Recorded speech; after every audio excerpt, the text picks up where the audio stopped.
Como dizíamos, assim como a liturgia é lenta, gosta de minúcias, de repetições, assim deve ser um curso instrutivo. As repetições fazem com que as crianças entendam. A lentidão, o avançar nos detalhes, nas minúcias, faz com que a criança vá absorvendo o seu entendimento. Então a liturgia ele é um modelo de pedagogia. Avançar aos poucos nos temas, aprofundar-se quando necessário, repetir, decorar, não temer a monotonia e a rotina, pois por elas nós fixamos os conhecimentos, nós internalizamos.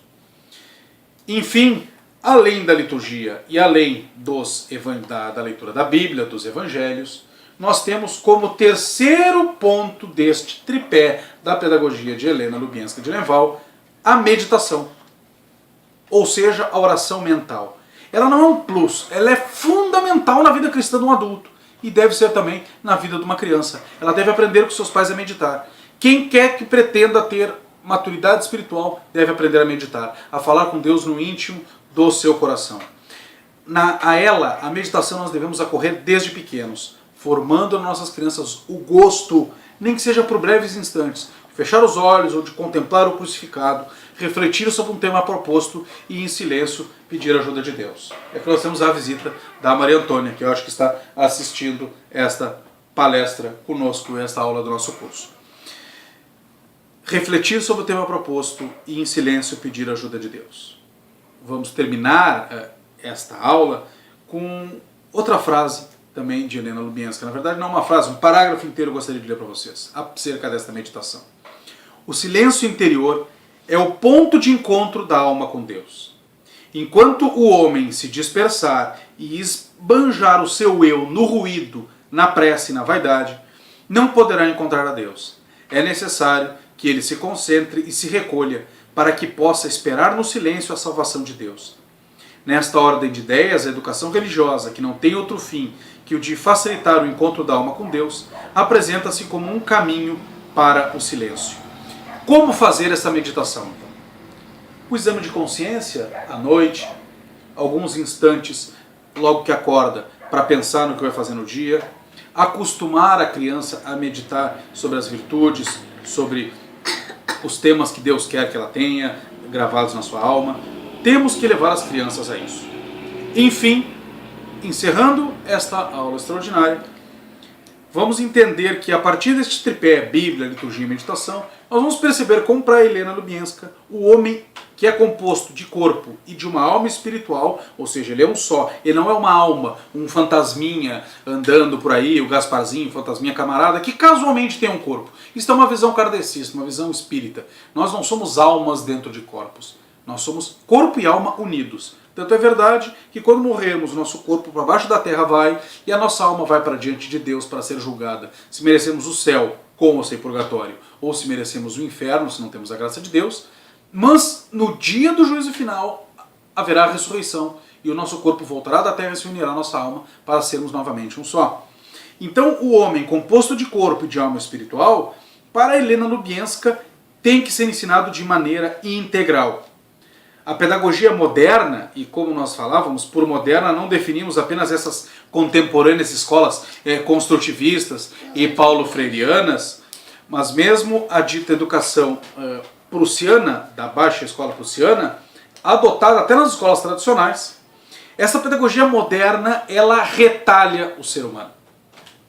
Nas aulas se dedicam à alma abstraindo do corpo. Não é verdade? Nós recebemos conhecimento e vamos alimentando nossa alma, nosso espírito, e o corpo recebendo aquilo ali. Já no recreio nós nos dedicamos ao corpo, fazendo atividades físicas e correndo, e brincando e conversando, e esquecendo a alma fica lá sem receber conhecimento. Para Helena é preciso restaurar a unidade do corpo e a pedagogia tem que procurar isso.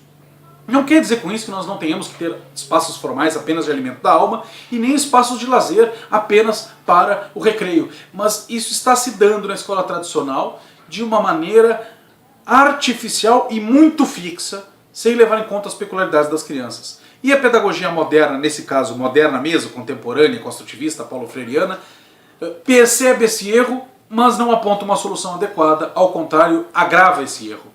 É como o liberalismo filosófico sendo atacado pelo socialismo, os dois são erros. Qual é o meio, então, inspirador da pedagogia restauradora de Helena Lubienska da unidade alma e corpo? A liturgia católica. Na liturgia, a alma contempla o sagrado. A alma contempla.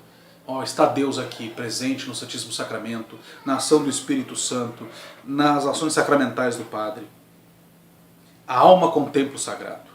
Mas o corpo não está ausente na liturgia. O corpo vê os sinais sagrados. A alma contempla o sagrado em si mesmo. E o corpo percebe os sinais desse sagrado. Os olhos veem o Padre e a beleza dos paramentos. O ouvido encanta-se com o gregoriano, ou com a polifonia, ou com alguma música popular, bem feita, bem executada, e não esse chá com bolo com rimas terminadas em ão. O olfato inebria-se com o incenso. O corpo participa no rito do sentar, do ficar em pé, do ajoelhar-se. A alma é ensinada pela liturgia da palavra e salva pelos sacramentos celebrados, no mesmo culto, a mesma ação. A liturgia é uma atividade simultaneamente, diz Helena Lubienska, corpórea, psíquica e espiritual. A missa é o culto do qual o destinatário ensina a igreja. É Deus. O destinatário do culto litúrgico é Deus. Mas o beneficiário é o homem. Deus não se beneficia da liturgia. Porque Deus não tem algo de bem ou de bom a acrescentar. Deus é puro espírito, é puro ato, ele não tem potência, ele já é o bem em si mesmo. Nada se acrescenta a Deus. Então ele não é o beneficiário de um bem da liturgia. Ele é o destinatário, mas o beneficiário somos nós. O homem se beneficia pela graça comunicada nos sacramentos, celebrada na liturgia. Mas, embora este seja o fim da liturgia, glorificar a Deus, porque ele é o destinatário, e salvar o homem pela palavra celebrada, o que acontece é que nós nos unimos a Deus pela graça, este é o fim da liturgia, mas a pedagogia, o ensino e a instrução, embora não sejam finalidades do culto litúrgico, nós aprendemos algo dela. A liturgia não se destina à instrução, mas ela acaba nos instruindo, pois nós somos unidade de alma e de corpo. Bem, vocês viram que a aula para ensinar as famílias tem que ter participação da família. Então nós tivemos também a participação da Maria Antônia aqui, em que eu estou aqui com ela e preciso de vez em quando dar alguma atenção no meio da aula, nos poucos espaços que nós temos. Nós pedimos perdão a vocês por algum eventual problema, pelo que acontece, mas assim é uma igreja doméstica. Pedimos a compreensão de vocês, pedimos as orações de todos vocês e agradecemos a confiança de todos. Que Deus nos abençoe. Dá tchau ali, Maria Antônia, para a câmera. Isso. Até mais.